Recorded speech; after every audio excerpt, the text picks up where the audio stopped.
Vegapunk and Vegapunk पे ये मेरी दूसरी वीडियो हो सकती थी, बट पिछली बार मैं थोड़ा लेट हो गया। मेरी पहली वेगापंक की वीडियो में मैं एक ऐसी थ्योरी लेके आ रहा था जो कि ये कंफर्म करती है कि वेगापंक एक फीमेल कैरेक्टर है। हाँ, वो थ्योरी 50% सही थी, बट 50% गलत भी निकली। एंड जिन्होंने हमारे चैप्टर नंबर 1061 का रिव्यू देखा होगा उन्हें पता चल गया कि ओडा सेंसे ने वेगापंक को रिवील कर दिया कि वो एक फीमेल कैरेक्टर है। ओडा सेंसे भी बहुत बड़े वाले कैंचीबाज हैं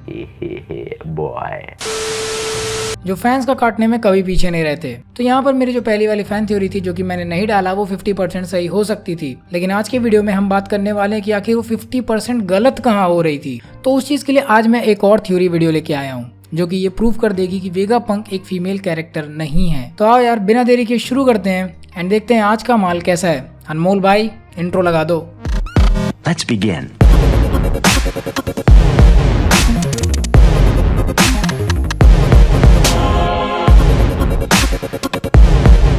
since the reveal of Vegapunk हम लोगों को ये बात हजम करने में दिक्कत हो रही है, क्योंकि हम मासूम फैंस को तो भाई ये बताया गया है या मैं कहूँ आइडिया दिया गया शुरू से कि वेगापंक एक ओल्ड मैन है और ओडा सेंसे ने हमारे सामने एक फूल लाके रख दिया।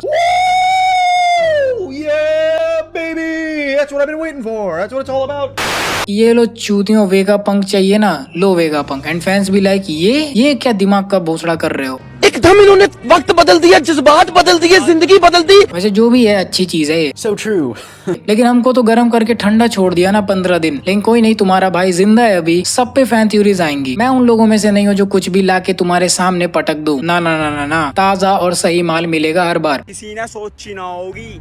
तो बात करूं आज के थ्योरी पे, तो थ्योरी के अकॉर्डिंग ये जो हमें लौंडिया दिखाई गई है चैप्टर नंबर 1061 में, ये ओरिजिनल वेगापंक है ही नहीं, या मे बी वेगापंक का एक क्लोन हो सकता है। तो इस थ्योरी के अकॉर्डिंग मेरे पास कुछ पॉइंट्स हैं जो इस बात को साबित करते हैं कि वेगापंक ने ये सब कैसे किया एंड इसके पीछे उसका रीजन क्या हो सकता है। पॉइंट नंबर 1, हमने जब भी वन पीस वर्ल्ड में वेगापंक का नाम या उसके बारे में सुना है तो वो as a old man type ही लगता है। Doctor Vegapunk has always been previously referred to as an old man, और जो हमें वेगापंक दिखाया गया है वो कोई और नहीं बल्कि डॉक्टर वेगापंक ही है, but in a new body. उसने ऐसा इसलिए किया होगा, मे बी वो बहुत ज्यादा बूढ़ा हो चुका है, इसलिए उसने अपना एक क्लोन बनाया होगा। इसका नेम हमने उसी चैप्टर में देख लिया। वेगापंक में से वेगा हटा दो तो बचता है पंक, जो हमें उस क्लोन वाले वेगापंक के कपड़ों पे लिखा दिख रहा है, दैट इज पंक 02। इसका मतलब वो मे बी डॉक्टर वेगापंक का फर्स्ट सक्सेसफुल क्लोन होगा that he created using the lineage factors, जिसका उसने नेम रखा 02 मीनिंग वेगापंक 2। क्लोन बनाने का सबसे बड़ा रीजन क्योंकि डॉक्टर वेगापंक की एज बहुत ज्यादा हो गई है, तो वो फिर से जवान तो हो नहीं सकता। Be careful what you wish for.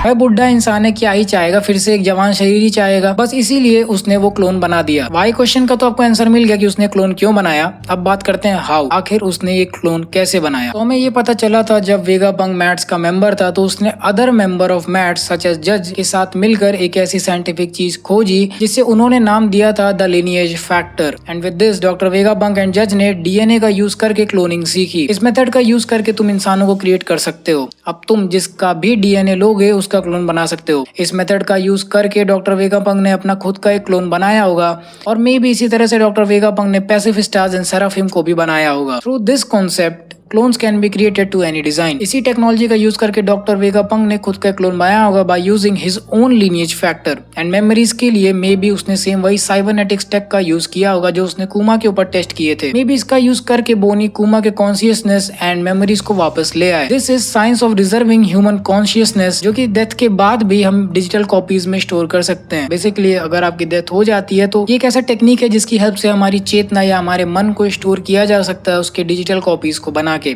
So doctor Vegapunk ने इसी का यूज करके अपने लिए एक बॉडी क्रिएट की। But why did he choose to become a woman? अगर हम इसको बस नॉर्मल नजर से देखें तो उसको एक बॉडी चाहिए थी और उसने एक लौंडिया बना ली। लेकिन अगर हम इसको एक इंटेलिजेंट पागल साइंटिस्ट की नजर से देखें तो मे बी ऐसा पॉसिबल हो सकता है कि जैसा सबका मानना होता है एक फीमेल ज्यादा जीती है एक मेल से, ज्यादा जिंदगी ज्यादा देर तक खुद को जिंदा रखना। ये शायद एक रीजन हो कि डॉक्टर वेगापंक ने खुद को एक जवान 16-17 साल का लौंडा ना बनाकर एक फूल सी लौंडिया बनाई है। लेकिन यार ये सब कहने की बातें हैं, मैं बता रहा हूँ बुड्ढा एक नंबर का हरामी है भोसड़ा। आई बिलीव कि डॉक्टर वेगापंक की ओरिजिनल बॉडी भी होगी जो शायद किसी तरह के कॉम्प्लेक्स लाइफ सपोर्ट सिस्टम पे होगी, या हम इसको नारुतो के पेन की तरह से भी देख सकते हैं जहाँ पेन की ओरिजिनल बॉडी एक बहुत ही वीकेंड बॉडी थी। एंड शायद वर्ल्ड गवर्नमेंट इसीलिए इटर्नल यूथ देने वाली पावर के पीछे है जो उन्हें बार बार ये इटर्नल यूथ की पावर दे सके।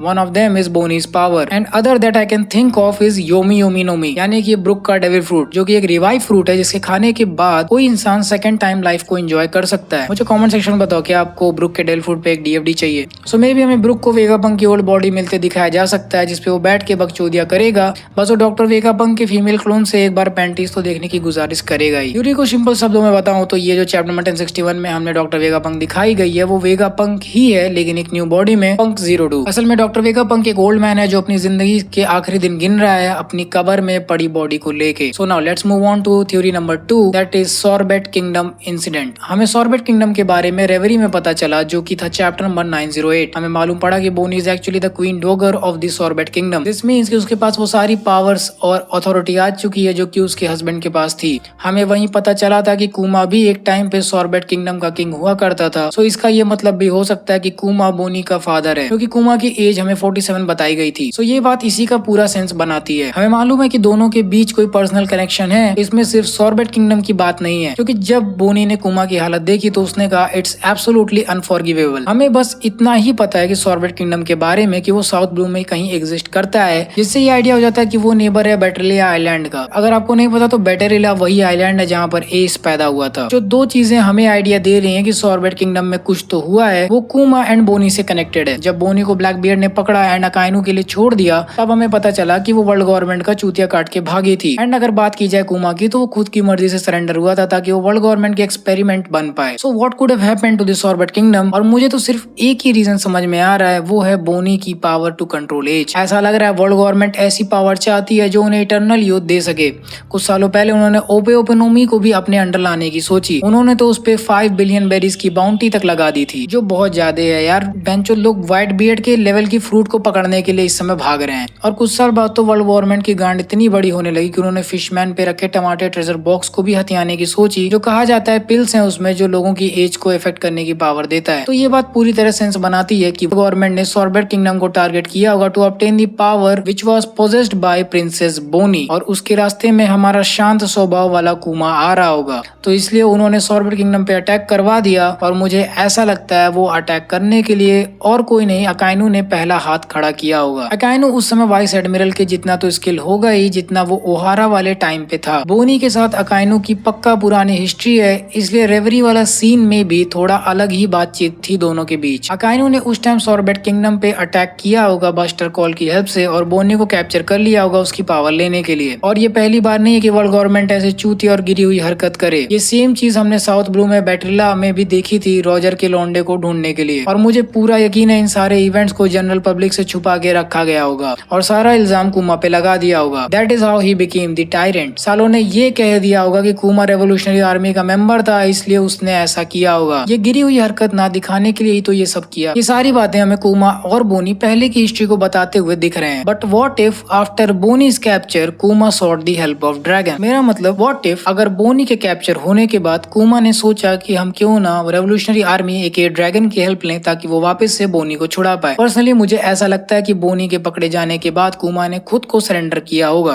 लेकिन जैसे ही उसने ऐसा किया बोनी भाग गई वर्ल्ड गवर्नमेंट से बच के। बट कुमा को ये बात पता ना होने के कारण उससे लगा यही एक रास्ता है बोनी को बचाने का। यही रीजन हो सकता है कि उसने पैसिफिस्टास वाले प्रोजेक्ट के लिए भी हाँ बोला होगा ताकि ड्रैगन बोनी को बचा ले। बट फिर भी दो क्वेश्चंस ऐसे भी हैं जिनका आंसर हमें नहीं मिला। नंबर 1, वर्ल्ड गवर्नमेंट को बोनी के पावर के बारे में कैसे पता चला? नंबर 2, और किसके ऊपर वो इस पावर का यूज करने वाले थे? आई थिंक उन्हें उस पावर का पता लिंडबर्ग के द्वारा चला होगा एंड वो इस पावर का यूज गोरोसे एंड डॉक्टर वेगापंक पे करना चाहते होंगे। अगर आपको नहीं पता कि लिंडबर्ग कौन है तो एक्चुअली में लिंडबर्ग रेवोल्यूशनरी आर्मी का एक मेंबर है। To conclude, I believe that Sorbet kingdom target हुआ क्योंकि उन्हें बोनी का फ्रूट की पावर चाहिए थी। वो अटैक को अकाइनू लीड कर रहा होगा। अच्छा, तो आपको क्यों लगता है कि लिंडबर्ग या फिर कोई possible character from revolutionary army ने रेवोल्यूशनरी आर्मी को बिट्रे किया होगा? There is a very small reason for that. अगर आप ये नोटिस करोगे तो साबो ने हमेशा अपनी सीक्रेसी मेंटेन की है whenever he tried to contact dragon.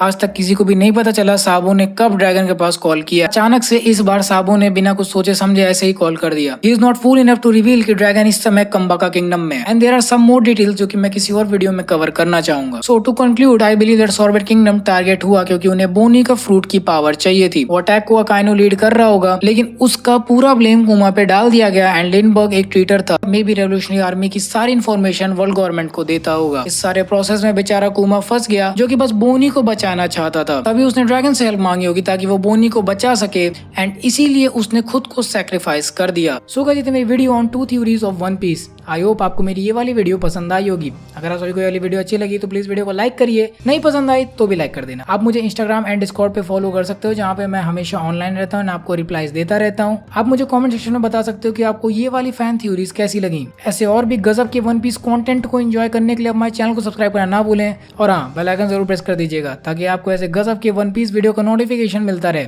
मैं आपसे मिलूंगा अगले वीडियो में। So until the next video, play on.